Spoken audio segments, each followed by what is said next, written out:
Alrighty, we are back, everybody. We are back to the second time today, the bonus episode of the Two Chaps, Many Cultures.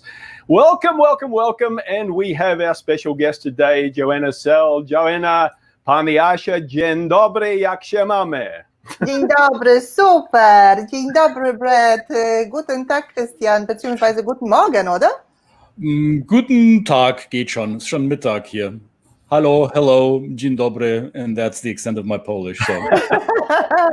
Well, welcome to you. We're going to do a little bit of each language. Maybe we like to serve the broad audience, right? So we have to kind of maybe a little bit of language we can throw in. My Polish is terrible. Of course, I have two great German speakers here. One excellent native Polish speaker in Joanna. Welcome, Joanna. Thank you for joining us.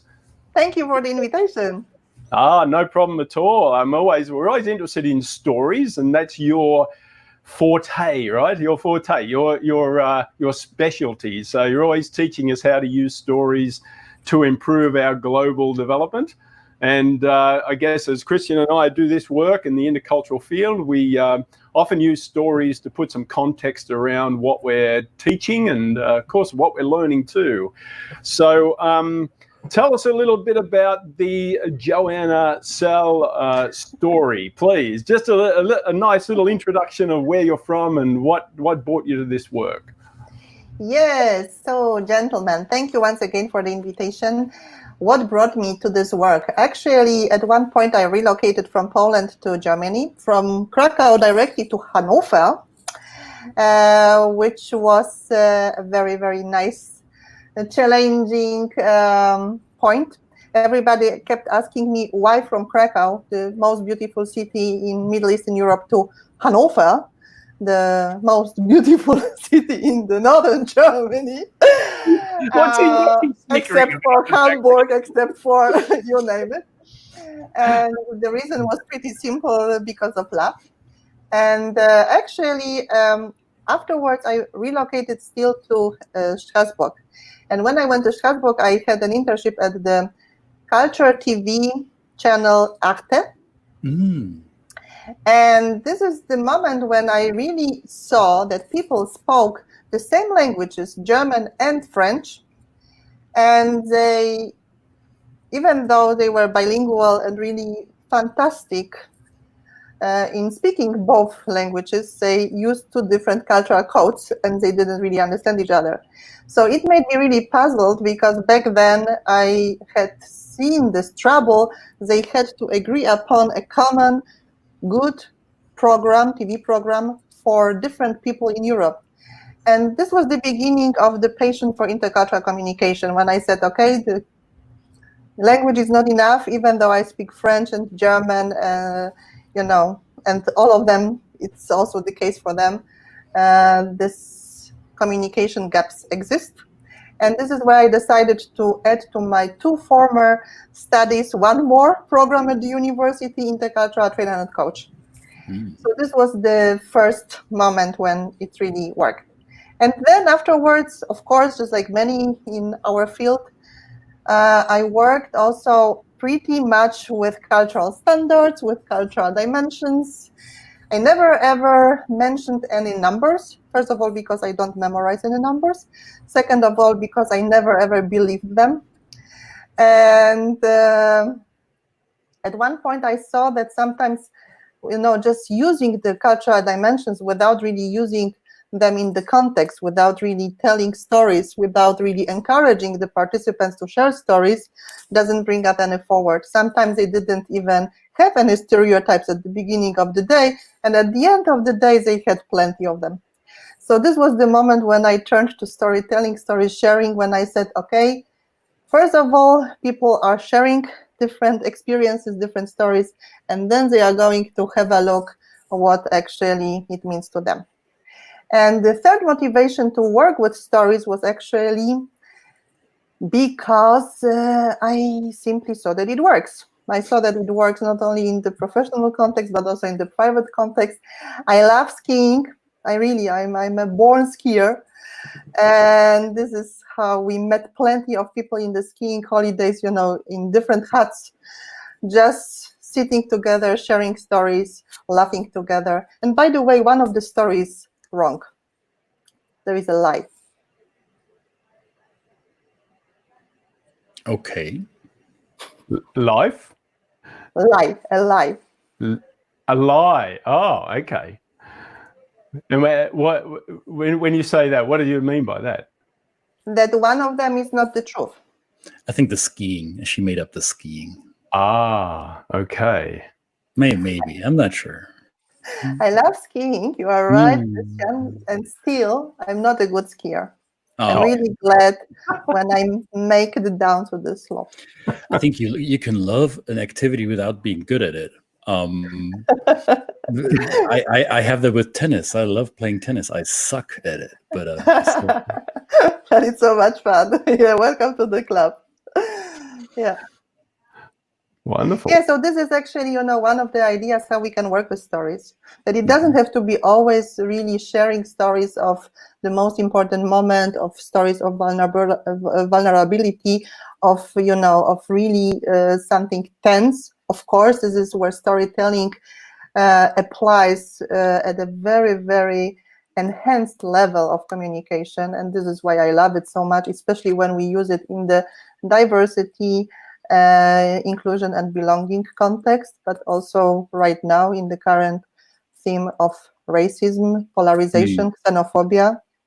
But also we can bring a little bit of lightness, so to use it as an icebreaker and really to enter this space of sharing stories in this light way, so that people are not discouraged, like, oh, tell me the story of your life, everybody is like, oh.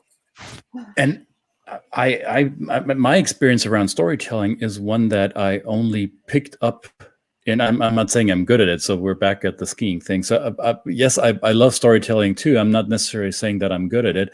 However, I discovered it for myself after moving away from Europe. And I think the storytelling initiative that is your story, Joanna, is at least in my experience, a little bit reflecting of our upbringing in Central Europe, where our communication style, the way we are taught in school, is not necessarily around storytelling. It's more about fact-telling. Definitely.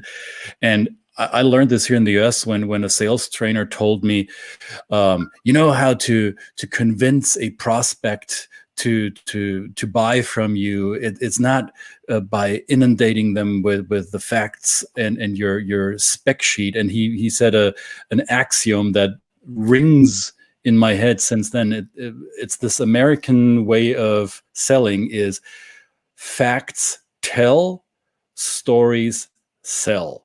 And I looked at him and said, you've got to be crazy, because if you try this in my culture, in my native culture, nobody will buy from you, because you're just telling a story and not giving us the straight facts. So I think a lot of the impetus that I felt to tell stories to clients, or in a casual conversation even, is because I left my native culture. And I don't know if that was similar for you, because you left Poland for Germany or for Alsace, and working for Arte. And for those of you who are not familiar with European television programming, Arte is the television manifestation of the European Union. It's TV that exists because France and Germany buried the hatchet. And it's beautiful, but if you don't understand French, you will only understand half of their programming. And if you don't understand German, you only understand the other half of their programming, right? However, Christian, they have changed. They have really changed because they have introduced more languages, and currently you can see lots, or actually most of the programs with the English subtitles or in the original version in either English, Spanish or Polish. So they introduced 3 more languages, which is really fantastic. So it's getting European. Right, and that's what we need. And my favorite, and before I forget this, because it's totally off topic, but when you said Strasbourg, I was like, yes, that reminded me of my last trip to Strasbourg, which was I think a year and a half ago, and I had my kids with me, and I pointed something out to them which was completely foreign to them, and this is warming my heart whenever I go to Strasbourg. When I enter Strasbourg from the German side, so I cross the Rhine River, and as you cross the bridge over into the French side of Alsace, there is this commuter train, this light rail, a tram, so to say, and it crosses the river, and there is no border patrol, and there's no barrier. The only physical barrier is the river, but nobody cares because there's a bridge over which we cross. And there is a commuter train that does not only serve the city of Strasbourg, it serves the surrounding areas, and it crosses a national border, and it's called, I think, 𝙈𝙖𝙣 or something like, I don't know what they call it, but it's a train symbolizing European unification. Beautiful. Yeah. So that's my Strasbourg story. Yeah, definitely. Yes, it's wonderful because, you know, this the European spirit is so vivid over there. Yes. Yeah. So, yeah. As you hear, both of us, we are such great Europhiles. Do you say so? The Europhiles, actually, huh? Europe lovers. This is the proper word. I'm a staunch supporter of the European idea, which has been under fire for several years. But and I've shared this before, and Brett, you stop me if I'm repeating myself. But I grew up in the 1980s, so my teenage years were in a divided Europe, in a divided Germany. And I was 18, 19 years old when the Berlin Wall came down and the Iron Curtain fell. So my upbringing has taught me that bringing people together is better than keeping them apart. And the second lesson is that walls don't work. So welcome to the club. Welcome to the club, Christian, because when I got to know my husband, it was back then in Krakow. And actually, it was still time because it was still before 2000 that we had to travel, him by plane, me by bus, sometimes he because of solidarity by bus as well, so by this coach. 12 hours one direction, and we never ever knew how long it would take us because additionally we had to calculate some waiting time at the border. So, you know, because of love you can do quite a lot. However, you can do it when you are maybe, I don't know, 19, 20, 20, whatever. And I still remember at one point when we were flying to the United States on holiday, I was sitting next to one US American lady, and I told her this story. You know, it was so obvious to me that when we got to know each other, we were, you know, traveling once a month by bus, 12 hours plus. And she said, wait a minute, you are based in Poland, aren't you? Yes. And he's based in Germany. Yes. Why don't you fly? It's only 1 hour. And I was like, this is the word of obviousness. You know, back then it was, of course, out of reach. Yeah. You know, because of the price. So and the availability, there was not a daily flight. I must exactly, and yes, exactly, no choice. So this really, really cheap flights were emerging just later on. So this is really something that is very, very important in the intercultural context, that when we share stories, we have a better understanding for someone's behavior, you know? Well, so Brett, did you ever drive across the continent of your home country, or did you fly? Brett? I'm sorry? No. Kristen just said, did you drive or did you fly? Oh, I'm right now. I prefer driving because flying seems to be a bit risky. But I'm curious. So you grew up in Australia, Brett. So what's the story of commuting or experiencing the country down under? Is driving even a thing because the distances are so extensive, or is it part of Australian culture to experience the country, getting it under your wheels? Yeah, you know, when I was growing up, we would go and visit. I had a grandfather that lived in, he lived in Sydney and they lived in Melbourne. So our story was getting up and, packing the car the night before, and we had a station wagon.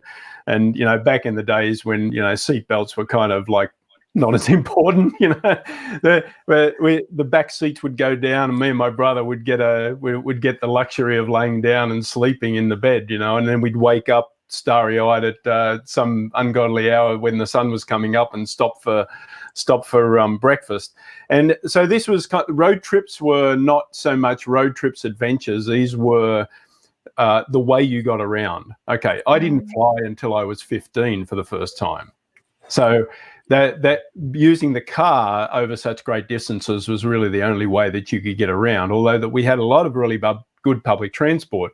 Another reason why I'm also a Europhile as well is because the public transport is so wonderful, and it's an experience. So I was sharing in our episode this morning about how watching the human experience when you're traveling in airports and things like that, right?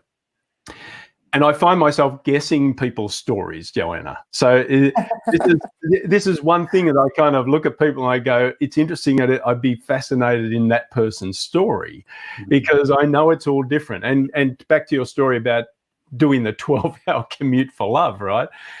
But somebody looks at you and goes, that's crazy. What are you doing? You're in the country next door to it. But without the context of understanding the history, understanding the situation, like, you know, for those who don't know, my wife is Polish too, and I love going to that country. It wasn't always open, right? And so there was no freedom of travel. So it's this is an interesting, there's always asking people stories. It's also like I want to bring in the context of our great friend Kelly 𝙾𝙗𝙤𝙾, who says there's storytelling and also story listening. Yeah. Yes, definitely. So that's about kind of gathering the stories of other people and really listening to them, and then maybe asking if there's not something you don't understand. If there's something you don't understand, not say that sounds crazy. Maybe just say, okay, can you tell me why that is? I think I'm missing something. I don't know. Is that how do you relate that when you're facilitating, when you're coaching, when you're teaching in any context, Joanna? How do you prompt stories with people? Some people from some cultures are not comfortable sharing stories. So how do you prompt that? Like you said, icebreaker thing. That thing you started off with, one thing I just said is a lie. I find that a great way to do it, right? Because people are really listening. They're really listening to the person introduce themselves. They're listening to it because I want to pick up the lie. I want to pick up the lie. Yeah. It's an interesting way to do it. So how do you prompt? I know you've got some tools you use and that kind of. How do you prompt people to share their stories or come up with the stories and that kind of thing? Thank you for this question, Brett, because it's the tricky part about it, you know. Everybody speaks about storytelling, especially Christian. Also, you have also emphasized that it's really used also in the selling context, in the marketing context, as a tool, as a tool that sells. And this is the tricky part about it. Because of this approach, it got somehow hijacked. And I think what is really important is that we need to a little bit get back to the roots. Actually, all of us, we have sharing stories in our DNA. This is what makes us human. This is what makes us really able to connect with each other. So story is the shortest distance between two people. And with this in mind, the most important thing is really to create this atmosphere of psychological safety. So in order to work with stories, I really need to know who I'm going to work with. It makes a huge difference if I'm going to do it in the university context with students, if the group is homogeneous, because there are also groups like that, or if it's very multicultural. If these people are stuck at the university because of COVID-19, or they are really in this ordinary context, if the people are actually all of them from one country, however, from completely different cultural contexts. This is what happened to me when I offered a storytelling workshop in Kuala Lumpur last year, when they had the participants from 3 different cultural groups, actually. So the Chinese, the representatives of the Islam, which is the dominant religion over there, and also the Tamil Indians. Yeah, nobody would say Tamil Indians, the Tamils. Yeah? So people of Indian origin who live in Kuala Lumpur. So so this is the tricky task, especially for the facilitator. For the teacher, it's a little bit different because it's a little bit of this context. Oh, as a teacher, I'm sharing this story, and then I hope that everybody feels encouraged to do so. As a facilitator, especially in such a multicultural context, you need to set the scene. So, bringing this lightness at the very beginning as an icebreaker is a nice beginning. However, then what I pretty often do is show also why it simply works. And this is the moment where I introduce more of the details regarding neuroscience, so that when we share stories, we address not only the neocortex and our rational thinking, but also the limbic system and also other emotions. And not only emotions, but also the hippocampus, which is responsible for memory. So when people share stories, they immediately can, have this idea that these pieces of information embedded in their stories are going to be memorized much, much better way. And people will remember them because they are hooked, they are curious. Every story has got an arc, the beginning, the climax, and the end. So, it's not something like, okay, next slide, next fact, but really something that triggers us. So, of course, sometimes it's really hard to set such a psychological safety. And actually, it happened to me not once, not twice. It's part of the game as a facilitator, because what actually can happen that people burst in tears because, they are triggered by their own story. What can actually happen is that people don't relate to the story someone is sharing. And this is actually what happened in Kuala Lumpur, because I had a huge adventure over there. My plane got cancelled here in Hanover, and then the plane from Amsterdam to Kuala Lumpur because of snow. And Christian, Germany, Hanover. It snows once a year, and it was again exactly this day when it was snowing in this corner of the world, So I was completely fed up. I had to reschedule this plane, and unfortunately, because of that, I was able to fly not on the same night, but the next morning via Munich to Singapore, changing planes in Singapore and going to Kuala Lumpur, which meant that I was over there at 9 o'clock in the morning. At 9 o'clock, the workshop was supposed to start. So my tandem partner from Kuala Lumpur rocked the show. We were all the time in touch. And without really thinking of it, that I'm in the completely different corner of the world, I had so much adrenaline. I entered the room and I simply shared the story with them, And I started with this stupid comment. Can you imagine? I really love snow. And this moment, I was fed up with snow. And they looked at me and they were like, hey, what is she talking about? She's talking about snow, So you need to know your audience. You need to know how you actually address them, so that they also feel encouraged to share stories and not taken aback that you are talking about something completely crazy. And what is also important... Did you give them a physics lesson, how water turns how the snow is built, the crystals. What is really important is actually the feeling for the energy in the room. So this is really face-to-face, really important, and also, having a very intense conversation, not only during the workshop, but also in the breaks. Sometimes the breaks are more important than the workshop. And in the virtual setting, it's always no risk, no fun. So yes, Brett, you joined my event on Vis-a-Vis Art Adventure last week. So you also experienced, that sometimes it can work really, really well. sometimes it's kind of, yes, nice activity. Next. Yeah. Right. So it also depends on the group dynamic. It depends on the expectations. It depends also on the readiness to share stories. It's not everything that depends on me. What I always encourage people to do is actually to think of the experiences. So I never ask them to share a story. I mostly tell them, especially in the leadership context, can you think of a moment, or can you also share such a moment when you really enjoyed being the leader?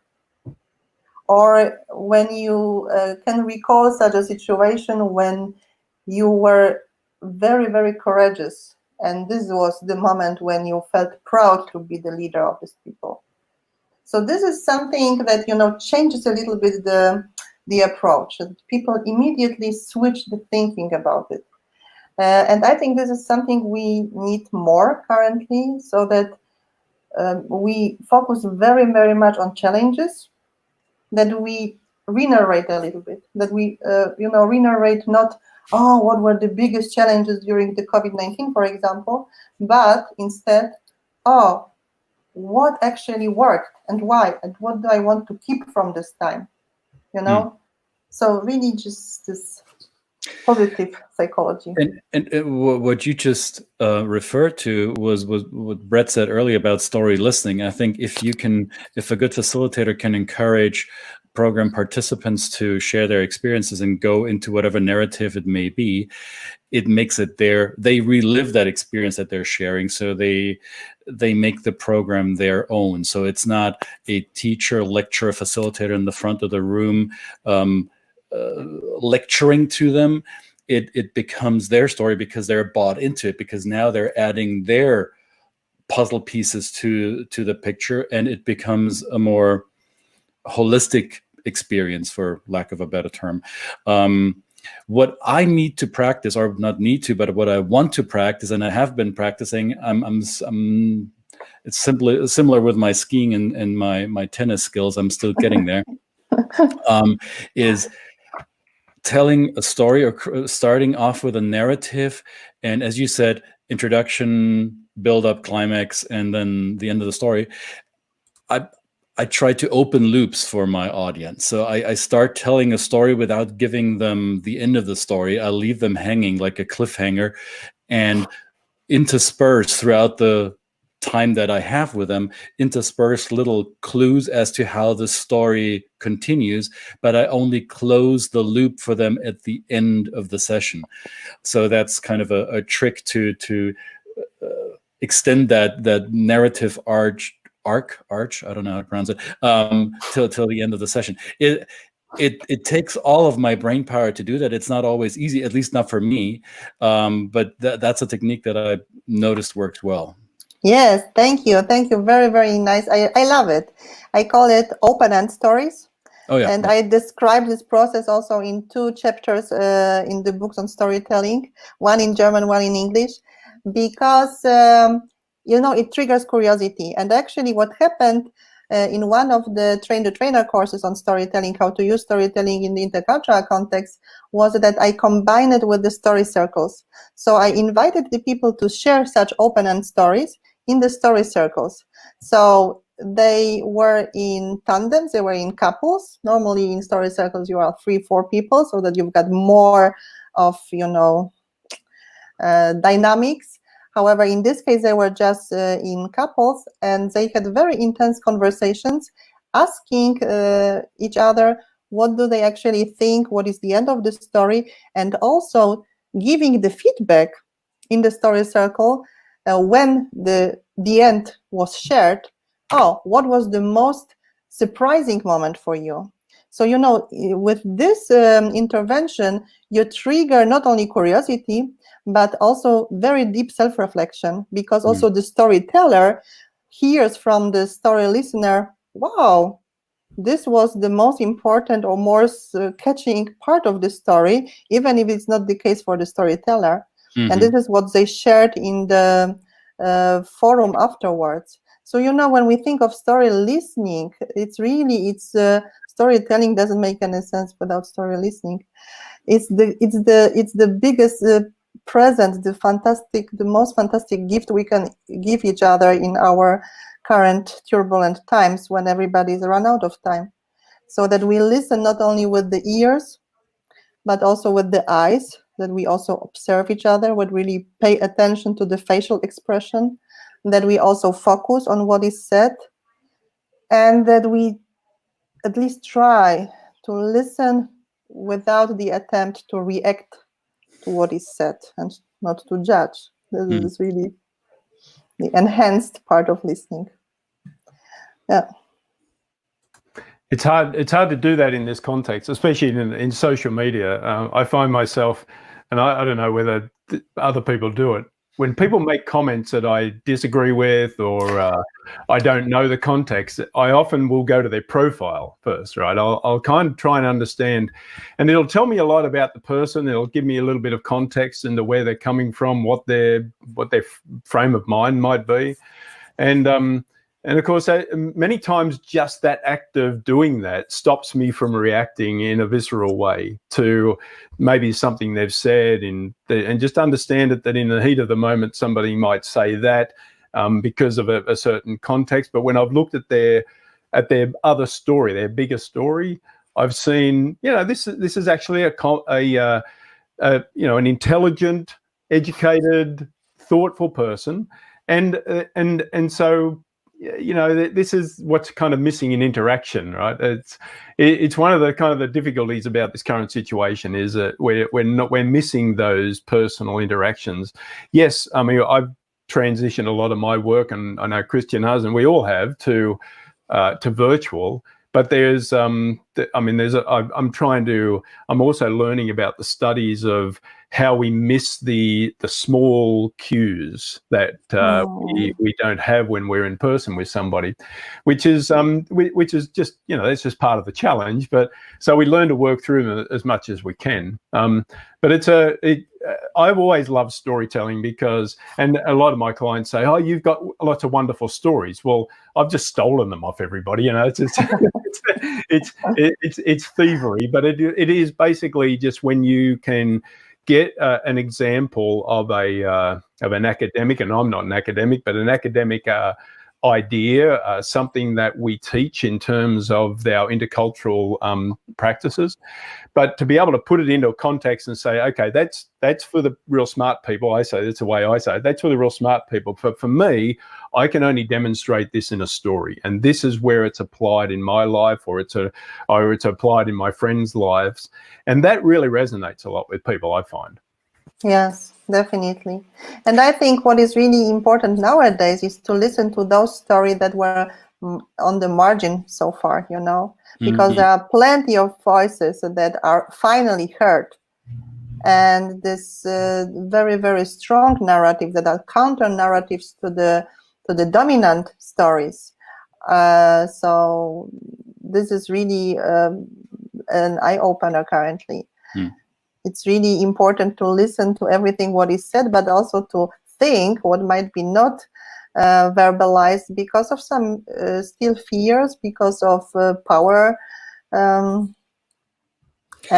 because people sometimes are not ready to listen to the stories. In the United States, it's pretty similar as it's the case in Poland, that the societies are polarized. So, my learning from sharing stories regarding politics is sometimes search for another theme. Yeah. I'm guilty as charged. I know that I was not always ready for a story from my marginal perspective, or I'm not saying from the margins as if there was a foreign land that you can pinpoint on a map. It was just on the margins of my perception, and this is a very subjective margin, I guess. I wasn't always ready to hear those stories, and the last couple of weeks and months have amplified my ability to listen to some of these stories, or the stories have now from my margins have gotten so loud that I cannot ignore them any longer.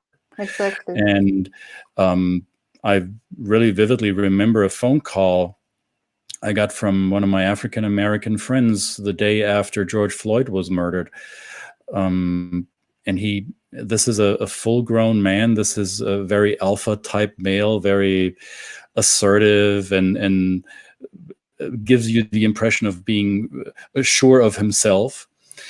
And he was on the phone with me crying his eyes out and saying things like, why can't I be a human being like everybody else? Why are you killing us? And he was not accusing me personally. He was just the way he phrased it was a level of frustration that is hard for me to comprehend. All I was able to was listen, and at some point I cried with him because that's all I could do. So I agree with you, Joanna, that some of the stories that we haven't been ready to hear, and when I say we, it's the dominant majority in many societies, the way that we are slowly learning to listen to these margin stories is something that is also, at least my mission, and I would suspect it's also part of what you guys do, is to help others develop the ability to listen to stories that have not been heard yet. Brett, would you like to comment? Yeah, well, that's what I do. I can only learn because I'm not, I've come to this work, through experience, through seeing the effect of the lack of hearing and understanding has caused other people and myself. I'm guilty of it just as much as anybody else. So I really find my only access to it is to listen. My only access is to listen, but also turn it around and relate it to other people. And hopefully it has the same effect on them. It doesn't always. I'm not expecting it to. It does cause some frustration to me, in my mind, sometimes when I can't get through to somebody through telling a story. Their mind again is in that reactive mode. I'm just listening until you can shut up and I can just tell you what my idea is, right? My interpretation is. So it's quite difficult, but I don't think it's work that we should ever finish, right? It is an ongoing task to keep telling stories and keep inviting the stories of other people, Keep inviting them, but also, co-creating them together, because this is this point in our human history that we cannot underestimate it. We've been already talking about this dominant narratives. The term is clear for everyone. Also the so-called concealed stories. So the stories that, are very traumatic, and we know that we inherit emotions. So we inherit emotions. This is scientifically proven up to the third generation. So, great-grandmothers, grandmothers, moms, and the youngest, so to say. You see, I'm talking about women all the time. Sorry, Brett. Sorry, Christian. But you know what I mean. Grandparents as well. And these are the concealed stories. So this that were already on the margins, and nobody really talked about them, not only because of power distance, but also about this extremely traumatic experiences. So, some generations were trying to deal with them and to put them apart, not to really address them because they were extremely powerful. And of course, I also see the comment from Kelly, we live in stories. We live in stories, not only our stories, but also these inherited stories, and they are extremely powerful.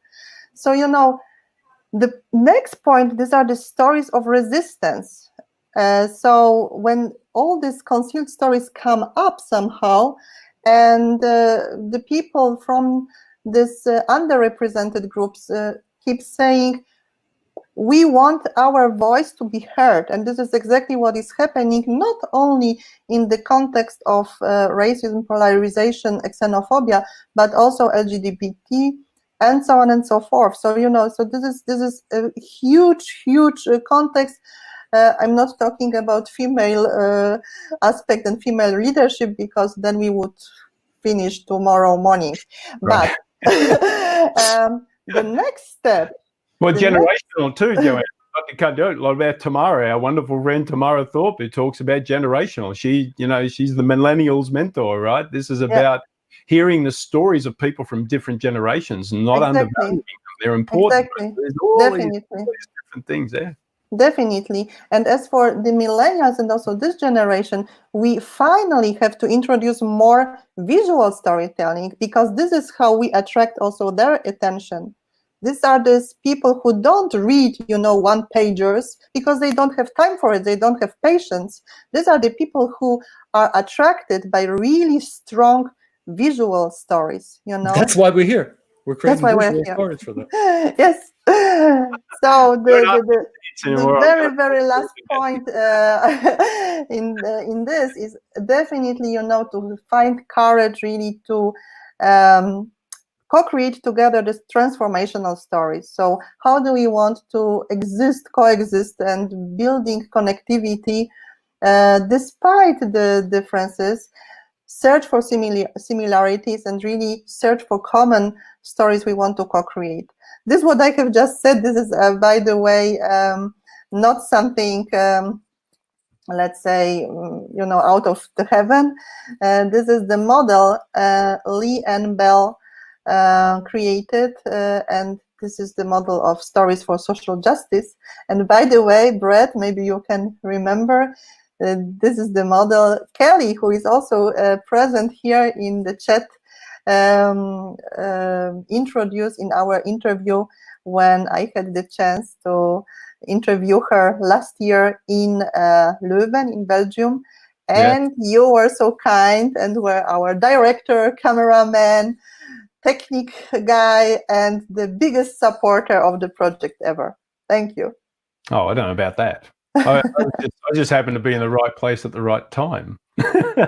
And I'm glad Christian was there too. That was fun. For those that don't know, it was the 𝙈𝙬𝙤 Europa Congress in Leuven, outside of Brussels last year. Wonderful, always a good chance to get together with people that do our work and share stories. But I want to just pick up on something. This is important, co-create. Because in our interview with Tayo Roxon the other day, we talked about, because I heard him mention something about organizations, just bring it in a business context. Organizations say, well, we need to be more inclusive, therefore we need to open the doors to other people so that we can invite them in. But that already suggests a sense of power that really shouldn't exist.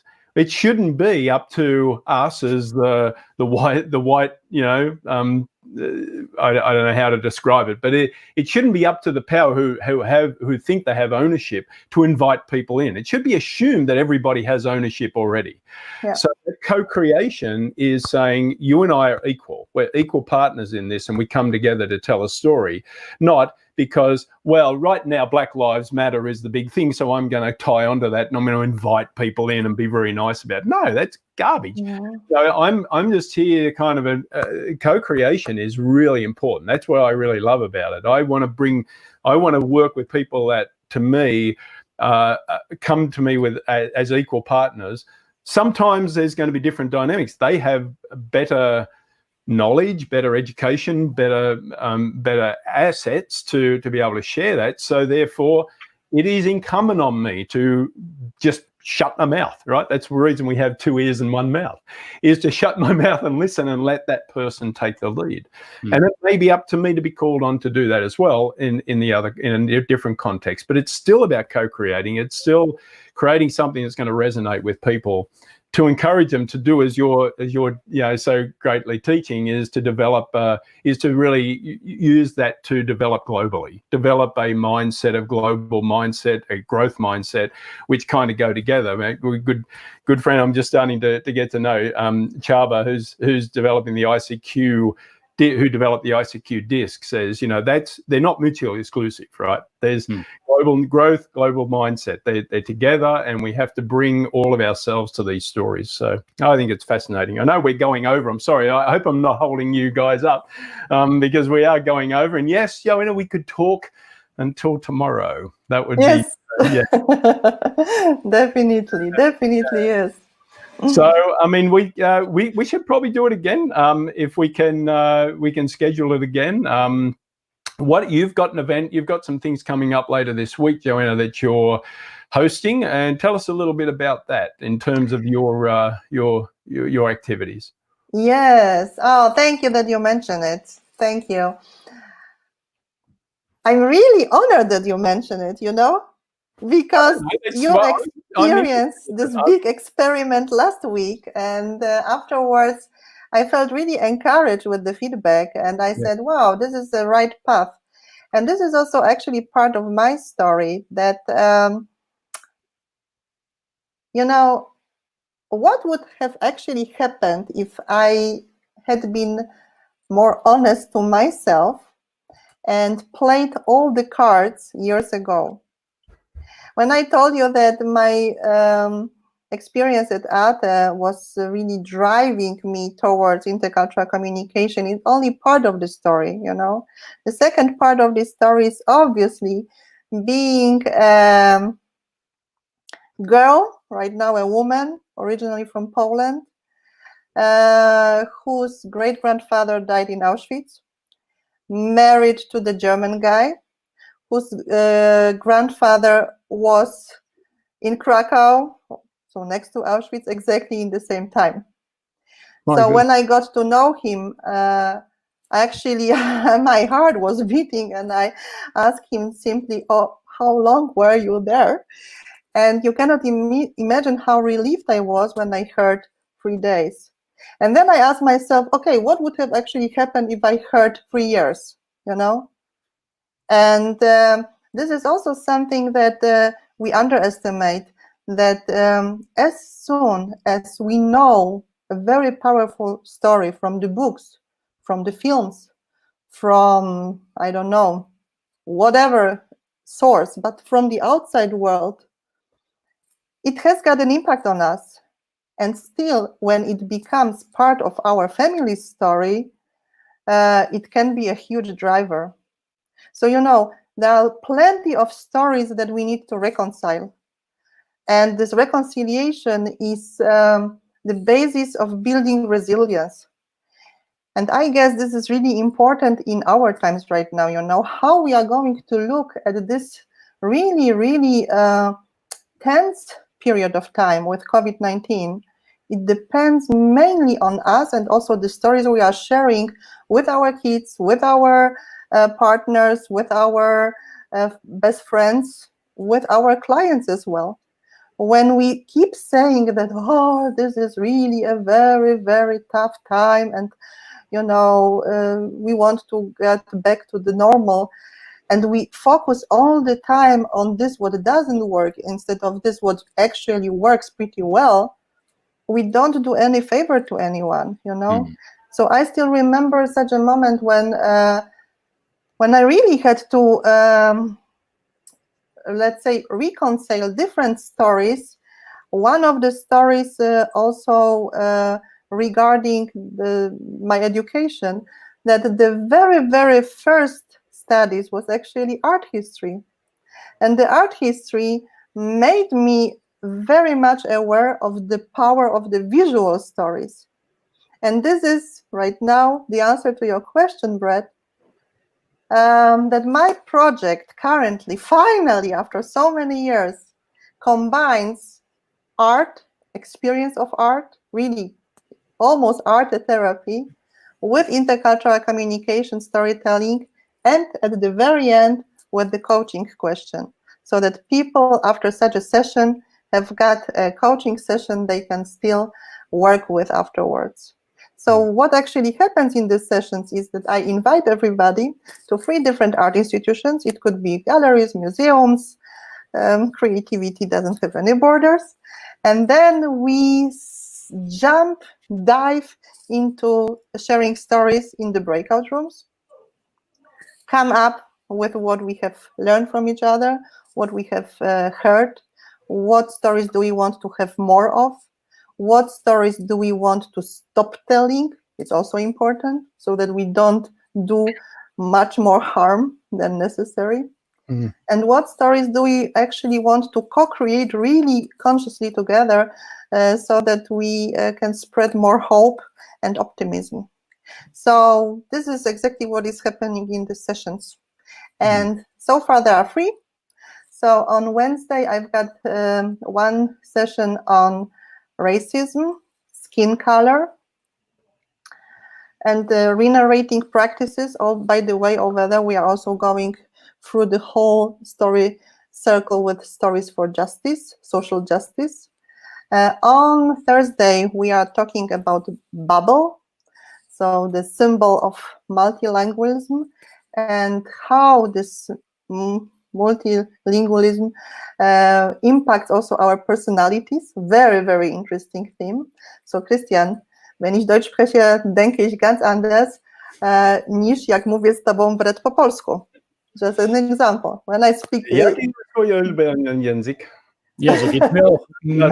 Yeah, it also impacts our behavior, our body language, also our thinking about ourselves. And last but not least, on Friday, we are going to talk about Alcantara. Alcantara is the Arabic for the bridge. So how to bridge cultural differences.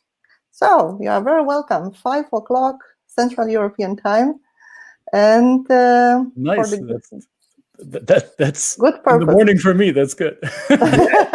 It's before cocktail hour, and which is always good for us. Thank you for sharing that and making that available to everyone who's listening or who is watching the replay. As you see, this is live here on Facebook and on YouTube. However, it will be conserved, so some of you may be watching this after we broadcast live. The link is in the comments below. Click on that and you will find interculturalcompass.com and where you need to go. Thank you, Joanna, for sharing your stories, plural. Thank you. Really appreciate it. Thank you, gentlemen. Thank you for having me, for hosting such a great conversation. No, dziękuję bardzo. Okay, so thank you very much, everybody, for joining, and thank you to the wonderful comments. We had Kelly, we had Patricia, we had, who else? We had Barbara. Barbara was there. Barbara was there. I don't know whether she's still there, but we had a lot of great comments there, and thank you for sharing those. And we've, as Christian said, we've got the links to Joanna's activities there in the comments, and we look forward to seeing you Wednesday, Thursday and Friday for those storytelling events. In the meantime, tomorrow, back with the two chaps in the morning, back to our regular scheduled programming, as we always like to say. And in the meantime, when too much culture is never enough, we want to encourage you to always be looking at your story and telling your story, and also, most importantly, listening to your story as well. So goodbye, everybody. Thank you from us, and we'll see you again soon. Danke, ciao, tschüss, bye-bye. Dziękuję. Dankeschön. Bye.